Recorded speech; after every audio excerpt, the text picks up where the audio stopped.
Hi, welcome. Thanks for coming to the Psychology of Popularity.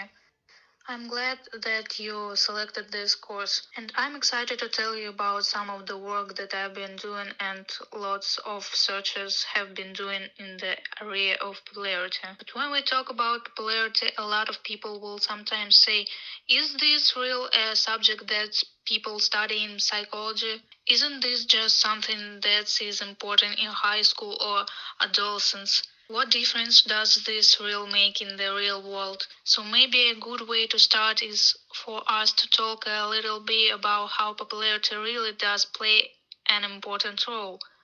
And it plays an important role actually throughout an entire lifespan. So, first of all, of course, when we think about who cares about popularity, we think about children. In this graphic, what you can see is that even starting at very young ages, and this graphic is from over 30 years ago, children spend far more time to their waking hours surrounded by their peers than surrounded by adults. And you can see here that between the ages of about 2 all the way until pre-adolescence, there is dramatic increasing tendency for kids to interact with their peers. So, of course, if those interactions are oversized, difficult, filled with victimization, that going to have a big effect to the developing child. What you doesn't see after this graphic is that these trends just increase dramatically into adolescence.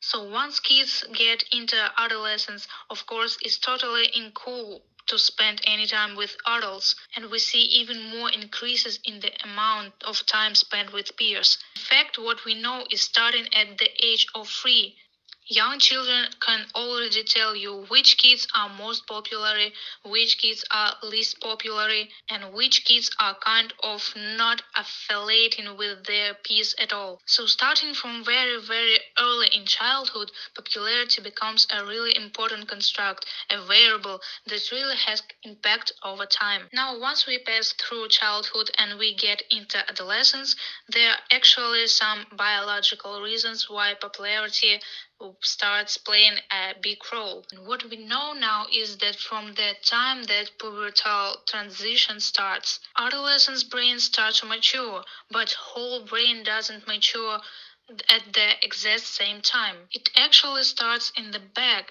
and then the development of the brain kind of moves up forward.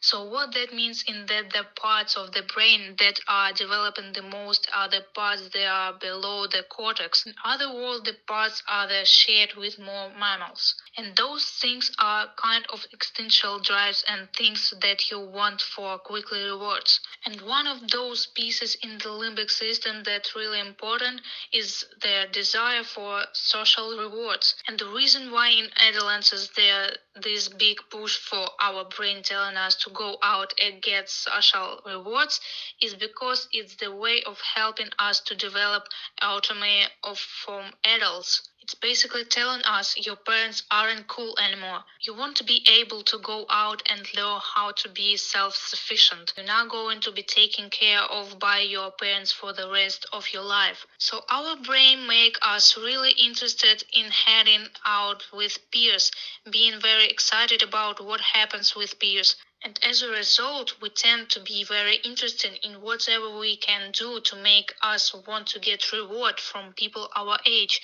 And simultaneously, we become less interested in adults. So that's totally natural. Unfortunately, all that developed before the part of the brain in the front that helps us to exert control over those impulses and keep us from going things impulsive, that doesn't develop until later, so we don't really see that happen, which why in adolescence there are lots of risk-taking behavior. So that's why we see this huge increase in a desire to do what peers do and care what peers thinks in adolescence.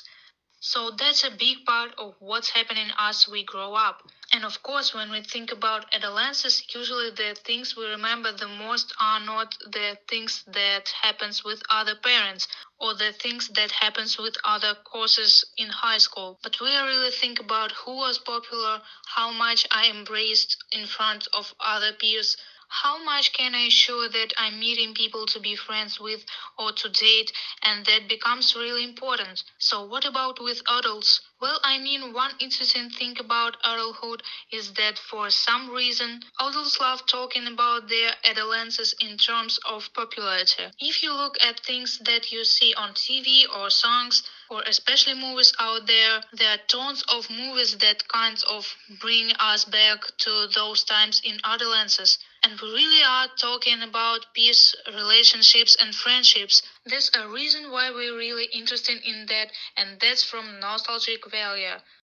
But maybe there's a reason why we also care about popularity as adults that has to do with present day. If you think about it, there are a lot of ways that in our adulthood life we're still thinking about and probably really affected by popularity. And hopefully that's why you are here. You're here so that you can get an idea about how popularity is affecting how happy you are today, how successful you are today, and how your relationship are going today. There are a lot of different ways that we see this, and probably now much more than we have seen for decade earlier. We see all this difference in social media, and people sometimes even get very hyped up about how often their posts have been paid attention to, or they seem to try and get more relationship through social media. So it's affecting us as adults. It's certainly affecting these adolescents growing up today, but it's also affecting us as adults. Another way that we really see popularity playing a role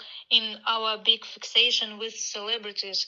And if you think about it, celebrities are kind of the popular kids in the adult high school for some reason, and all you have to do is go to the grocery store and kind of see all the magazines there. We are remarkably concerned about what they are doing and what they look like and what they say and what their opinions are.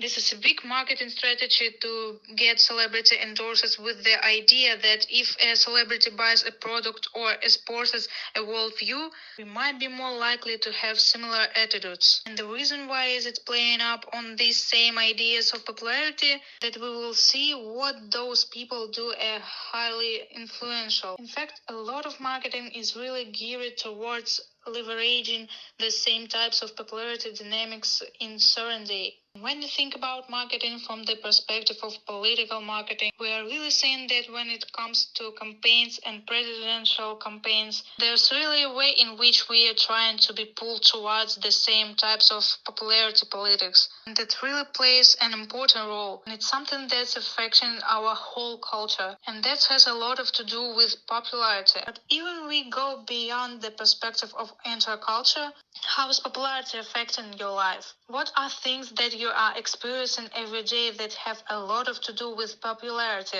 As many of us has studied it in childhood and adolescence, it might be far more sophisticated. It might be present in a way that's a little bit different. No one is scared of playing on a playground or teasing kids that have to sit in the corner on the room in their workplace. But their way in which some people tend to have much more influence in meeting. People really want to hear that they have to say. They have a way of really getting people laughing. They might stand in a door frame having conversation with their coworkers a lot. Turns out that really affect work performance. They affect how much the company overall is successful. That even affect how long people will stay in their job. A lot of that has to do with popularity. We also see this, of course, play a role in all of our relationship. So whether it's our adulthood friendship and how much we feel we are getting support from friends in times of stress, or how much we feel in our friendship groups, there are some people who tend to be a boss and tell everyone what they are doing and what the plans are and whose house you're meeting at, versus those that tends to still feel a little bit like they're on the outskirts in the social group, or they're not the ones in the neighborhood that are often invited to all of the events. That's all about popularity too.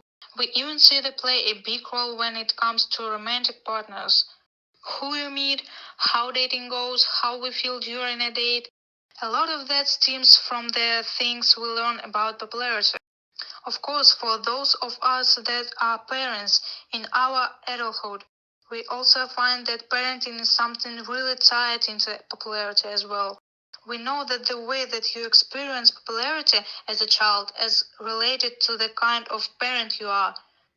And we also know that in effect your own children level of popularity and whether they do well at school or if they don't do as well with their peers. We also know that how kids deal with popularity today, especially in their world of social media, is very different than how we all dealt with these things back when we were kids, way before social media even got started. So that's something we are going to talk about as well. So overall that we are going to talk about for the rest of this course is specifically why popularity is so important. We are going to talk also about how to study popularity scientifically and using that scientific research. What do we know about what predicted who's popular across lots of different settings and across their lifespan? And how popularity predicts our life outcomes overall? And we are going to talk about all of these things over the course of the next few lectures. So thanks again for going. Really excited that you're here and excited to keep on going with the next clip.